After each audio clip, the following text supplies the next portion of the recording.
Hello दोस्तों, स्वागत है आप लोगों का अपनी यूट्यूब चैनल पर।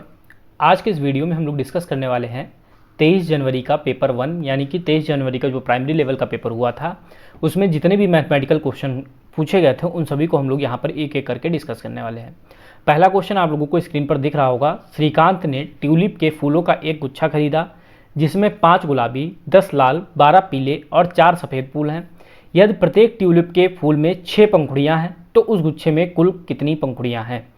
तो कुल पंखुड़ियाँ निकालने के लिए सबसे पहले हमें कुल फूल पता होने चाहिए। तो 5 गुलाबी हैं, 10 लाल हैं, 12 पीले हैं और 4 सफ़ेद हैं। यानी अगर हम टोटल फूल की बात करें तो टोटल हमारे हो जाएंगे 5 गुलाबी, 10 लाल, 12 पीले और 4 सफ़ेद। तो इनको ऐड कर देंगे, 10 5 15, 15 12 27 और 27 और 4 31 हो जाएंगे।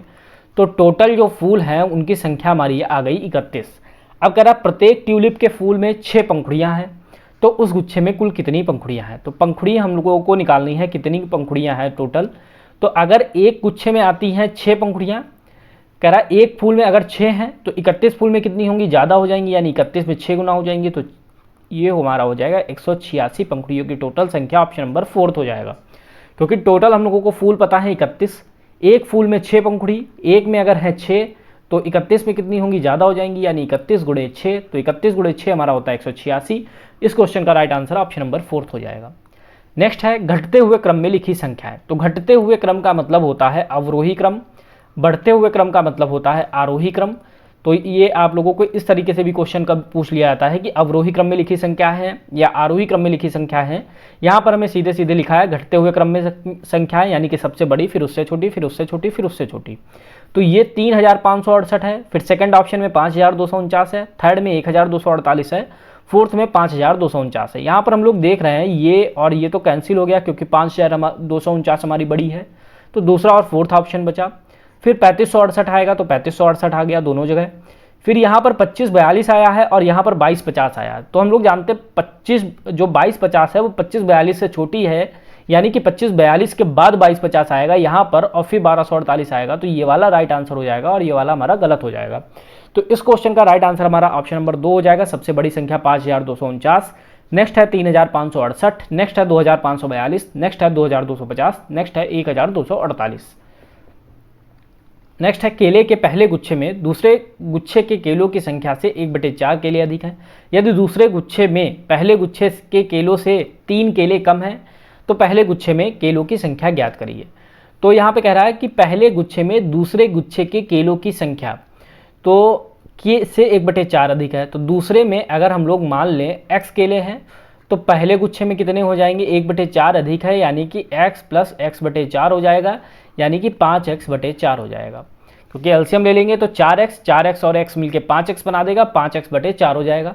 यदि दूसरे गुच्छे में पहले गुच्छे के केलों से 3 केले कम है, कह रहा दूसरे में 3 केले कम है तो पहले गुच्छे में केलों की संख्या बतानी है। तो 5x/4 पहले गुच्छे में है, दूसरे में x है। अब कह रहा है इनका अंतर 3 है, क्योंकि कह रहा है कि पहले गुच्छे के केलों से 3 केले कम है। कहने का मतलब जब भी कम या ज़्यादा बोलेगा तो दोनों का अंतर हम लोगों को पता है। तो दोनों का अंतर पहले हमारा 5x/4 है, दूसरे का x है, तो दोनों का अंतर हमारा 3 हो गया। एलसीएम ले लेंगे तो 5x माइनस 4x/4 हो जाएगा बराबर 3 हो जाएगा। तो x/4 बराबर 3 हो जाएगा। तो x की वैल्यू हमारी आ जाएगी 3 गुणे 4 और 3 गुणे 4 का मतलब होता है 12। और x हमने माने थे दूसरे गुच्छे में केलों की संख्या, तो दूसरे गुच्छे में केलों की संख्या 12 हो जाएगी। पहले गुच्छे में अगर केलों की संख्या निकालनी होगी तो 5 गुणे 12/4 हो जाएगी। तो 4 तियाँ 12 हो जाएगा, तो 5 तियाँ 15 हो जाएगा। तो पहले गुच्छे में जो केलों की संख्या है वो 15 है और दूसरे गुच्छे में केलों की संख्या जो है वो 12 है। ऑप्शन तो इस क्वेश्चन में पूछा था पहले गुच्छे में केलों की संख्या, ऑप्शन 4 हमारा इस क्वेश्चन का राइट आंसर हो जाएगा। कह रहा है दूसरे गुच्छे में x केले हैं, पहले गुच्छे में 1/4 अधिक है, यानी x प्लस x/4 हो गया। एलसीएम लेंगे तो 5x/4 हो गया। अब कह रहा है दूसरे गुच्छे में पहले गुच्छे के केलों से 3 केले कम है, यानी दोनों का जो अंतर है वो 3 के बराबर है। तो x की वैल्यू 12 निकाली। अब x की जो वैल्यू थी ये दूसरे गुच्छे में केलों की संख्या थी, तो दूसरे में पूछता तो यहीं पे हमारा आंसर मिल जाता, लेकिन पूछ रहा था पहले गुच्छे में। तो पहले में 5x था तो 5x की जगह 12 रखा और बटे में 4 था तो बटे में 4, तो 4 से 12 कैंसिल हो गया, 5 तिया 15 हो गया। तो पहले गुच्छे में केलों की संख्या हमारी 15 आ गई। नेक्स्ट क्वेश्चन है संख्या 998। यदि पहले और तीसरे अंकों को आपस में बदल दिया जाए, यानी जो तीसरा अंक है वो पहला अंक बन जाए, दूसरा हमारा सेम रहे और जो तीसरा अंक है वो पहला बन जाए। जो तीसरा है वो पहले पे आ गया, जो पहला था वो तीसरे पे आ गया। फिर तो आरंभिक और नई संख्या में अंतर क्या होगा, तो ये हमारी आरंभिक संख्या है, ये हमारी नई संख्या है। अब इनका अंतर निकाल देंगे। 18 में से 9 गया 9, इधर बचा 8, 18 में से 9 गया 9, तो अब यहाँ पर हमारा बचा 8, 8 में से 0 गया 0, यानी ऑप्शन नंबर 4 इस क्वेश्चन का राइट आंसर हो जाएगा। इस क्वेश्चन का जो हमारा राइट आंसर होगा वो हमारा हो जाएगा ऑप्शन नंबर 4। तो सिंपल सा क्वेश्चन था। 998 में से हम लोगों को घटाना था 899, तो यहाँ पर सॉरी यहाँ हाँ, तो 18 में से 9 गया 9, यहाँ हमारा 8 बचा, फिर हम लोगों ने एक हासिल लिया तो 18 में से 9 गया 9 बचा, तो 99 इस क्वेश्चन का राइट आंसर हो गया ऑप्शन नंबर 4। नेक्स्ट है, इसमें सबसे छोटी भिन्न बतानी है। तो हम लोगों ने बात की थी जब भी आप लोगों से बड़ी भिन्न पूछी जाएगी या छोटी भिन्न पूछी जाएगी तो सबसे पहला काम होगा आप हर का एलसीएम लेंगे। तो हर है 9, 12, 8, 36 और 72। सीधा सीधा हमको दिख रहा है एलसीएम इसका 72 आएगा, अदरवाइज आप लोग इसको निकाल सकते हैं। 9, 12, 8, 36, 72। अब हम लोग यहाँ पर 2 से डिवाइड करेंगे सबसे पहले सबसे छोटी संख्या से, तो 9, 2 छंग 12, 2 चक्कू 8, फिर 18, फिर 36, फिर 2 से डिवाइड करेंगे तो ये 9, 2 तिया 6, 2 दूना 4, फिर 9, फिर 18, फिर 2 से डिवाइड करेंगे तो ये आ जाएगा 9, ये 3, फिर 1, फिर 9, फिर 9, फिर ये आ जाए 3 से डिवाइड करेंगे तो 3 तिया 9, 3 एकम 3, 3 एकम 3, 3 तिया 9, 3 तिया 9, फिर 3 से डिवाइड करेंगे तो ये हमारा 1, 1, 1, 1 हो जाएगा हर जगह, यानी कि हमारा एलसीएम आ गया 3 तिया 9, 9 दूनी 18, 18 दूनी 36, 36 दूनी 72।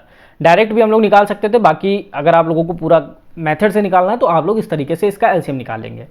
फिर जो हमारा एलसीएम आया है उसको हम लोग सब में मल्टीप्लाई कर देंगे। जैसे 4/9 पहली भिन्न थी तो 72 हमारा एलसीएम था, दोनों का मल्टीप्लाई किया तो 9 × 72 हो गया, 8 चक्कू 32 हो गया। इसी तरीके से नेक्स्ट वाली जो भिन्न है इसमें हम लोग 72 से मल्टीप्लाई करेंगे तो ये 12 छंग 72 हो जाएगा और ये हमारा 66 हो जाएगा। इसी तरीके से नेक्स्ट में हम लोग 72 से मल्टीप्लाई करेंगे तो 8 नेम 72 हो जाएगा और ये हमारा 9 हो जाएगा। इसी तरीके से नेक्स्ट में मल्टीप्लाई करेंगे तो 5/36 में 72 से मल्टीप्लाई करेंगे तो 36 दूनी 72 हो जाएगा और 5 दूनी 10 हो जाएगा। नेक्स्ट हमारा 5/72 में हम लोग 72 से मल्टीप्लाई करेंगे तो ये 72 से 72 कैंसिल हो जाएगा और हमारा 5 आ जाएगा। अब सबसे छोटी भिन्न बता रहा था। अब जो हमारी वैल्यूज़ आई हैं इनमें जो सबसे बड़ी संख्या है वो सबसे बड़ी भिन्न होगी और जो सबसे छोटी संख्या है वो हमारी सबसे छोटी भिन्न होगी। तो 32, 66, 9, 10 और 5 में जो हमारी सबसे छोटी है वो 5 आई है, यानी 5/72 हमारी सबसे छोटी भिन्न हो जाएगी। ऑप्शन नंबर 4 इस क्वेश्चन का राइट आंसर हो जाएगा। तो सबसे पहले आपको एलसीएम लेना है, जो आपका एलसीएम आएगा उससे प्रत्येक भिन्न में आपको मल्टीप्लाई कर देना है। मल्टीप्लाई करने के बाद जो संख्या आपकी सबसे बड़ी होगी वो आपकी सबसे बड़ी भिन्न होगी और जो संख्या आपकी सबसे छोटी होगी वो सबसे छोटी भिन्न होगी। इस क्वेश्चन का जो राइट आंसर होगा हमारा ऑप्शन नंबर 4 होगा। नेक्स्ट है 1000 के अभाज्य गुणनखंडों की संख्या पूछ रहा है। अब यहाँ पे ध्यान देने वाली बात है, अभाज्य गुणनखंड नहीं पूछ रहा है आप लोगों से, अभाज्य गुणनखंडों की संख्या पूछ रहा है। तो 1000 के सबसे पहले गुणनखंड करेंगे तो 2 से डिवाइड करेंगे 2 पंचे 10, 0 0, फिर 2 से डिवाइड करेंगे तो 250, फिर 2 से डिवाइड करेंगे तो ये 125 आ जाएगा, फिर 5 से डिवाइड करेंगे तो ये 25 हो जाएगा, फिर 5 से डिवाइड करेंगे तो 5 आ जाएगा और फिर 5 से डिवाइड करेंगे तो 1 आ जाएगा। अब इसको अगर हम लोग लिखेंगे तो ये 2 की घात 3 गुणे 5 की घात 2 हो जाएगा। अब अभाज्य गुणनखंडों की संख्या पूछ रहा है तो संख्या कितनी हो जाएगी, एक अभाज्य गुणनखंड हमारा 2 है, एक अभाज्य गुणनखंड 5 है, तो हमारी संख्या हो जाएगी 2, क्योंकि एक ये और एक ये, तो 1 + 1 2 हो जाएगा। बाकी यहाँ पे अभाज्य गुणनखंड की संख्या पूछा था, इसलिए इस क्वेश्चन का जो राइट आंसर हमारा होगा ऑप्शन नंबर 2, क्योंकि 2 एक अभाज्य गुणनखंड है और 5 एक अभाज्य गुणनखंड है, एक और एक जो संख्या हो गई वो 2 हो गई इस क्वेश्चन की। नेक्स्ट है 976.21 यानी 976.21 और 243.72 के योगफल यानी 243.72 का योगफल मतलब है हम लोग इसको जोड़ देंगे। तो जोड़ने पे ये 3 हो जाएगा, ये 9 हो जाएगा, ये 9 हो जाएगा, 7 4 11 हो जाएगा, 9 2 11 1 12 हो जाएगा। तो 1219.93 आ गया।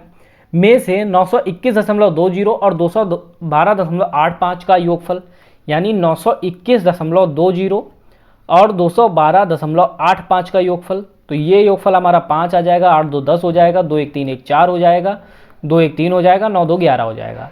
अब अगर हम लोग इसको साधारण भाषा में समझेंगे, यदि इसका मतलब हो गया 1219.93 में से इसका मतलब हो गया हमारा 1134.05 को घटाया जाए तो क्या परिणाम होगा। तो इनका योगफल हमारा 1219.93 आया था, इसका योगफल हमारा 1134.05 आया है, इनको हम लोग माइनस कर देंगे। तो 13 में से 5 गया 8, इधर 8 बचा, 9 में से 4 गया 5, और इधर 11 में से 3 गया तो 8 बचा, और यहाँ पर हमारा हो जाएगा 1 में से 1 गया 0, यानी 85.88 ऑप्शन नंबर 1 इस क्वेश्चन का राइट आंसर हो जाएगा। तो सिंपल सा क्वेश्चन था, इन दोनों को ऐड करना था, इन दोनों को ऐड करना था, जो हमारा टोटल आ रहा था उन दोनों को माइनस कर देना था। तो माइनस करने पे हमारा 85.88 यानी कि ऑप्शन नंबर फर्स्ट इस क्वेश्चन का राइट आंसर हो गया। नेक्स्ट क्वेश्चन है, एक वृत्त में कितनी सममित रेखाएं होती है। तो सममित रेखाएं होती हैं जब हम उस आकृति को आधे आधे से डिवाइड करते हैं तो फिर अगर उसको फोल्ड करें तो पूरी आकृति को ढक ले। जैसे कि अगर हम लोग एक वृत्त की बात करें, क्योंकि यहाँ पे वृत्त पूछ रहा है, तो वृत्त को अगर हम लोग इस तरीके से डिवाइड करेंगे तो फिर हम लोग इसको फोल्ड करेंगे इस टाइप से, तो ये पूरा पूरा ढक लेगी। फिर इसी तरीके से ये हम लोग केंद्र बिंदु मान लेते हैं, अगर हम लोग इधर से करेंगे फिर इसको फोल्ड करेंगे तो भी पूरा पूरा ढक लेगी, फिर इधर से करेंगे तो भी, फिर इसी टाइप से आप लोग इसमें कितने भी जो हमारी सममित रेखाओं की संख्या होगी वो अनंत हो जाएगी, अपरिमित हो जाएगी, क्योंकि जो केंद्र से जो होकर जितनी भी रेखाएं जाएंगी वो सभी इस जो है सममित रेखाएं होंगी, यानी कि इस क्वेश्चन का जो राइट आंसर हो जाएगा ऑप्शन नंबर 2। इसी तरीके से अगर आयत की बात की जाए, जैसे ये आयत होता है, तो आयत को अगर हम लोग चौड़ाई के अनुदिश या फिर हम लोग कह सकते हैं कि हॉरिजेंटली अगर हम लोग इस टाइप से मोड़ेंगे तो ये पूरा पूरा कवर कर लेगी, तो एक ये सममित रेखा हो जाएगी, और एक अगर हम लोग वर्टिकली इस टाइप से मोड़ेंगे तो ये इस टाइप से पूरी पूरी कवर कर लेगी। यानी अगर आयत में पूछा जाएगा तो आयत में आपकी सममित रेखाएं 2 होंगी। इसी तरीके से वृत्त में केंद्र से होकर जितनी भी रेखाएं आप लोग खींचेंगे सभी पूरा पूरा कवर करेंगी, यानी कि सारी जो रेखाएं होंगी सभी सममित रेखाएं होंगी। ऑप्शन नंबर 2 इस क्वेश्चन का राइट आंसर होगा। नेक्स्ट है, 6 समबाहु त्रिभुजों के प्रयोग से आप निम्नलिखित में से कौन सी आकृति बना सकते हैं। तो आपका यहाँ पर आंसर हो जाएगा, सीधे सीधे दिख रहा है, समषटभुज। क्यों हो जाएगा? क्योंकि जो समषटभुज होता है उसकी आकृति कुछ इस टाइप से होती है, जो समषटभुज हमारा बनता है उसकी आकृति कुछ इस टाइप से होती है, और हम लोग समषटभुज की क्वालिटी जानते हैं कि समषटभुज में जो है 6 हमको समबाहु त्रिभुज मिलते हैं। तो यहाँ पर अगर आप लोग देखेंगे, अगर हम लोग इसको इससे मिला दें, इसको इससे मिला दें, तो ये हम लोगों को 1 और 1 2 मिल गए। इसी तरीके से अगर हम इसको इससे मिला दें और फिर हम लोग इसको इससे मिलाएं, तो एक ये हमारा त्रिभुज हो गया, एक ये हो गया, एक ये हो गया, एक ये हो गया, एक ये हो गया, और एक ये, 1 2 3 4 5 6, यानी कि 6 समबाहु त्रिभुज मिल रहे हैं। चूँकि ये हमारे जो है समबाहु त्रिभुज थे, इसीलिए ये समषटभुज होगा, क्योंकि ये भुजा, ये भुजा, ये भुजा, ये भुजा, ये सारी जो भुजाएं हैं वो सब बराबर होंगी। तो जब भी 6 समबाहु त्रिभुजों का प्रयोग किया जाएगा तो हमेशा एक समषटभुज की आकृति मिलेगी, इस बात को आपको याद रखना है। नेक्स्ट है न्यून कोण। तो न्यून कोण के बारे में हम लोगों ने बात की थी, जो कोण 90 डिग्री से छोटा होगा वो हमेशा न्यून कोण होगा। तो यहाँ पर हम लोग देख सकते हैं 90 डिग्री से छोटा कौन सा, 45 है, यानी कि ये हमारा डी में मैच कर जाएगा। फिर अधिक कोण, जो कोण 90 डिग्री से ऊपर होगा यानी 90 डिग्री से ज़्यादा होगा वो अधिक कोण होगा, यानी कि ये 120 से मैच हो जाएगा। फिर रिज कोण जो होता है वो हमेशा 180 डिग्री का होता है, तो ये हमारा ए से मैच हो जाएगा। फिर समकोण हमारा होता है 90 डिग्री का, तो ये हमारा 90 से मैच हो जाएगा। तो यहाँ पर हम लोग देख सकते हैं पहला न्यून कोण था, ये हमारा ए का मैच हुआ डी से, फिर हमारा बी का मैच हुआ सी से, तो पहला ए से का मैच डी से, बी का मैच सी से, फिर सी का मैच ए से हुआ और डी का मैच बी से हुआ, यानी ऑप्शन नंबर 4 इस क्वेश्चन का राइट आंसर हो जाएगा। अगर 90 से माइनस है तो न्यून कोण, 90 से प्लस है तो अधिक कोण, अगर 180 डिग्री है तो रिज कोण, और इसके अलावा अगर 90 डिग्री है तो आपका समकोण होगा। इस चीज़ को आप लोगों को याद रखना है, आसानी से आप लोग इस क्वेश्चन का आंसर दे सकते हैं। नेक्स्ट है, दिया गया है 1500 सिक्कों का भार 9 kg है, तो ऐसे 2200 सिक्कों का भार कितना होगा। तो 9 kg है, इसको हम लोग ग्राम में बदल लेते हैं पहले। तो 1 किलोग्राम में होता है 1000 ग्राम, हम सभी लोग जानते हैं। तो 9 में कितना हो जाएगा, 9 गुणे 1000, यानी कि 9000 ग्राम हो जाएगा। तो इसको हम लोगों ने ग्राम में चेंज कर लिया तो हमारा आ गया 9000 ग्राम। तो 1500 सिक्कों का जो भार है वो 9000 ग्राम है। तो एक सिक्के का भार कितना हो जाएगा, 9000 बटे 1500। तो अब हम लोग इसको सॉल्व कर लेंगे, ये 0 0 कैंसिल हो जाएगा, 15 छक्का हो जाएगा, यानी एक सिक्के का भार हो जाएगा 6 ग्राम। अब हमसे ऐसे 2200 सिक्कों का भार पूछ रहा है, तो 2200 का ज़्यादा होगा। एक का अगर 6 ग्राम है तो 2200 का कितना होगा, हम लोग 2200 को 6 से मल्टीप्लाई कर देंगे तो हमारा 2200 सिक्कों का आ जाएगा। 0 0 6 दूनी 12, 6 दूनी 12 1 13, 13200 ग्राम आ गया हमारा। अब हमारे जो आंसर हैं वो किलोग्राम और ग्राम में है, तो ये हमारा ग्राम में आया है, तो ग्राम में आया है। अब हम लोग इसको किलोग्राम में चेंज कर देंगे। किलोग्राम में चेंज करने के लिए क्या करते हैं, हम लोग 1000 से भाग देते हैं। जब भी ग्राम से किलोग्राम में जाना होगा तो 1000 से भाग देंगे, जब किलोग्राम से ग्राम में जाना होगा तो 1000 से मल्टीप्लाई करेंगे। तो जब भाग देंगे तो यहाँ पे हमारे 2 जीरो से 2 जीरो कैंसिल हो गए, ये हमारा बचा 132/10 kg।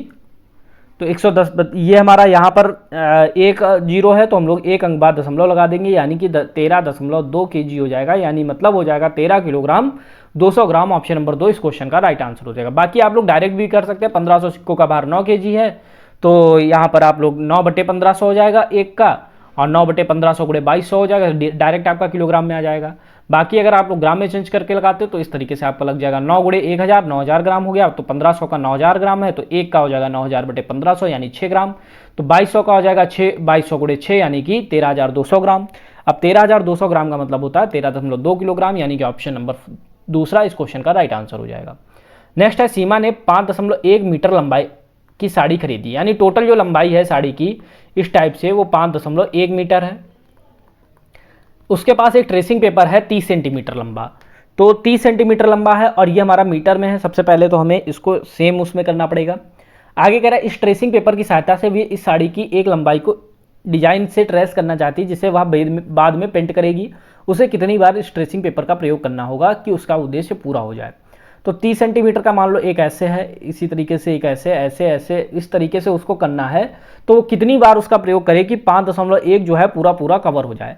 तो सबसे पहले ये सेंटीमीटर में, ये मीटर में हम लोग इसको सेम बना लेते हैं। तो 5.1 मीटर है, इसको सेंटीमीटर में चेंज कर लेंगे, तो 5.1 × 100, तो ये हो जाएगा 510 सेंटीमीटर, क्योंकि दशमलव हटाया एक जीरो बढ़ाया, ये कैंसिल हो गया, तो 510 सेंटीमीटर हमारा आ गया।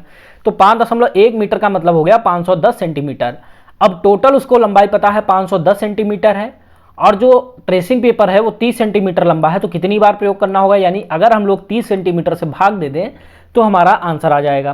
तो 0 से 0 कैंसिल हो गया, 3 को अगर 51 से डिवाइड करेंगे तो 17 आ जाएगा, यानी 17 बार उसे ट्रेसिंग पेपर का प्रयोग करना पड़ेगा। 17 बार प्रयोग करने पे उसकी साड़ी जो है पूरी पूरी कवर हो जाएगी। तो इसमें 5.1 मीटर दिया था, इसको हम लोगों ने चेंज कर लिया, 510 सेंटीमीटर हो गया। एक बार में 30 सेंटीमीटर आ रहा है, तो आप लोग इसको ऐसे भी समझ सकते हैं, एक बार में 30 आ रहा है और 510 करना है, तो उसको मान लिया हमने x बार प्रयोग करना पड़ेगा, तो उसका 510 हो जाएगा, तो x बराबर 510/30 हो जाएगा। सेम यही चीज़ है, आप लोग डायरेक्ट भी कर सकते हैं। टोटल लंबाई 510 है और ट्रेसिंग पेपर 30 सेंटीमीटर लंबा है, दोनों को भाग दे देंगे तो हमारा आंसर आ जाएगा। 17 बार इस क्वेश्चन का राइट आंसर होगा। नेक्स्ट है 9:10 AM से 4 घंटे 20 मिनट पहले क्या समय था। तो 9:10 अभी हो रहा है, इससे 4 घंटा 20 मिनट पहले, यानी इसको माइनस कर देंगे तो हमारा आंसर आएगा। लेकिन यहाँ पर आप देखेंगे 10 में से 20 माइनस नहीं होगा, तो आप यहाँ पर एक हासिल लेंगे। तो जब एक हासिल लेंगे तो ये हमारा घंटा होता है, ये मिनट होता है। जब यहाँ से आप हासिल लेंगे तो 1 घंटा हासिल होगा, 1 घंटे का मतलब होता है 60 मिनट। तो ये 60 मिनट आपका जो इधर से एक हासिल होता है वो इधर 60 मिनट में चेंज हो जाता है। तो ये 60 और 10 मिलकर 70 बना देगा, तो इधर तो हमारा 70 हो जाएगा और इधर 9 में से एक जाएगा 8, तो 8 घंटे 70 मिनट बचेगा और यहाँ पर हमारा 4 घंटा 20 मिनट बचेगा। तो 70 में से 20 गया 50 और 8 में से 4 गया 4, यानी 4 घंटा 50 मिनट। ऑप्शन नंबर 3 इस क्वेश्चन का राइट आंसर हो जाएगा। तो यहाँ पर केवल आपको हासिल लेना समझना होगा। एक जब हासिल लेंगे तो इधर से तो 1 घंटा कम होगा, लेकिन जब इधर आएगा तो मिनट में हो जाएगा। 1 घंटा 60 मिनट के बराबर होता है, तो 60 और 10 मिलकर 70 हो जाएंगे। 8 घंटा 70 मिनट हो गया और 4 घंटे 20 मिनट माइनस करेंगे तो 4 घंटा 50 मिनट हो जाएगा। तो 4 घंटा 50 मिनट ये AM में है, तो AM में हमारा आंसर आ जाएगा ऑप्शन नंबर 3। नेक्स्ट है, किसी चित्रालेख में 1000 समाचार पत्र पढ़ने वाले व्यक्तियों को किसी विशेष प्रतीक का उपयोग द्वारा निरूपित किया जाता है। यदि समाचार पत्रों को पढ़ने वाले व्यक्तियों को निरूपित करने के लिए ऐसे कितने प्रतीकों का प्रयोग किया जाना चाहिए कि यदि उनकी संख्या 8500 है। तो सिंपल सा क्वेश्चन है, टोटल संख्या 8500 है, 1000 पे किसी विशेष प्रतीक से किया जाता है, तो 1000 से डिवाइड कर देंगे तो ये 2 जीरो से 2 जीरो कैंसिल हो गए और ये हमारा बचा 85/10, यानी कि इसको सॉल्व करेंगे तो हमारा हो जाएगा 8.5, यानी इस क्वेश्चन का राइट आंसर हमारा ऑप्शन नंबर 2 हो जाएगा। तो सिंपल सा क्वेश्चन था, 1000 पर किसी विशेष प्रतीक का प्रयोग किया जा रहा है, टोटल उसके पास 8500 है, 8500 को 1000 से डिवाइड करेंगे, हमारा आंसर आ जाएगा 8.5। अब आज का लास्ट क्वेश्चन है, पैटर्न का अध्ययन कीजिए। तो इसमें 1 है तो 1 आ गया, फिर ये 1 2 है तो पहले 1 आया, फिर 2 आया, फिर 1 आया, फिर यहाँ पर 1 2 3 आया, 1 2 3 आया, फिर 1 2 3 4 आया, 1 2 3 4 आया, फिर उसमें से 1 कम हुआ, 3 2 1 हो गया, ऐसे 1 2 3 आया, फिर 3 में से 1 कम हो गया, 2 1 हो गया। तो ऐसे 1 2 3 4 5 है, तो हमारा आ जाएगा 1 2 3 4 5। अब 5 में से 1 कम हो जाएगा, 4 3 2 1, यानी 1 2 3 4 5, 4 3 2 1 हम लोगों का आंसर हो जाएगा। हम लोग यहाँ पर देख सकते हैं 1 2 3 4 5, 4 3 2 1 ऑप्शन नंबर 3 से मैच हो रहा है। इस क्वेश्चन का जो राइट आंसर हो जाएगा हमारा ऑप्शन नंबर 3 हो जाएगा। तो फ्रेंड्स, ये थी आज की वीडियो जो हमारी 23 जनवरी की थी, और इसमें हम लोगों ने प्राइमरी लेवल में जितने भी क्वेश्चंस पूछे गए थे उन सभी को एक एक करके डिस्कस किया। अगर आप लोगों को वीडियो पसंद आए तो वीडियो को लाइक करें, साथ ही साथ चैनल को सब्सक्राइब करें। मिलते हैं नेक्स्ट वीडियो में। Thank you.